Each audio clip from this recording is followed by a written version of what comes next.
প্রায় এক সপ্তাহ সফরে দক্ষিণ পূর্ব এশিয়ার বেশ কয়েকটি দেশ সফর করছেন মার্কিন প্রেসিডেন্ট ডোনাল্ড ট্রাম্প। এ ধারাবাহিকতায় দক্ষিণ কোরিয়া পৌঁছানোর ঠিক আগেই ক্রুজ মিসাইলের পরীক্ষা চালালো উত্তর কোরিয়া। মিসাইল বা ক্ষেপণাস্ত্রটি ছিল ভূমি থেকে আকাশে নিক্ষেপযোগ্য। বিষয়টি গর্বের সাথে নিশ্চিত করে পিয়ংইয়ং। উত্তর কোরিয়ায় রাষ্ট্রীয় গণমাধ্যম জানায়, ক্ষেপণাস্ত্রগুলো সরাসরি উপরের দিকে উৎক্ষেপণ করা হয়, যা প্রায় ৭,৮০০ সেকেন্ড বা ২ ঘন্টা ১৬ মিনিটের মতো আকাশে উড়েছে। ব্রিটিশ ব্রডকাস্টিং কর্পোরেশন বিবিসির সিউল সংবাদদাতা জেক কউন জানান, মার্কিন প্রেসিডেন্টের কোরিয়া সফরের আগে এ পরীক্ষা ছিল উত্তর কোরিয়ার পারমাণবিক অস্ত্রভাণ্ডারকে বৈধতা দেওয়ার একটি ছোট পদক্ষেপ মাত্র।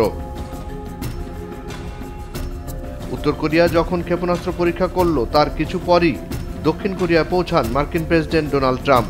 ৩০ অক্টোবর বৃহস্পতিবার দক্ষিণ কোরিয়াতে চীনের প্রেসিডেন্ট শি জিনপিং এর সঙ্গে বৈঠকে বসার কথা ডোনাল্ড ট্রাম্পের।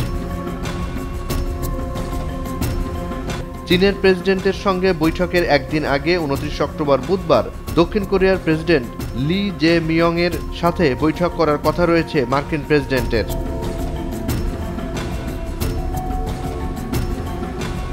এবারের সফরে চীনের প্রেসিডেন্টের সাথে ট্রাম্পের বৈঠকের বিষয়টি নিশ্চিত হলেও উত্তর কোরিয়ার প্রেসিডেন্ট কিম জং উনের সাথে বৈঠকের কোনো খবর পাওয়া যায়নি।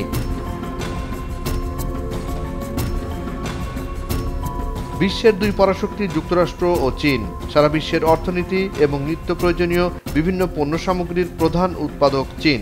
অন্যদিকে সামরিক ও কৌশলগত দিক থেকে বিশ্বের সবচেয়ে শক্তিশালী দেশ যুক্তরাষ্ট্র।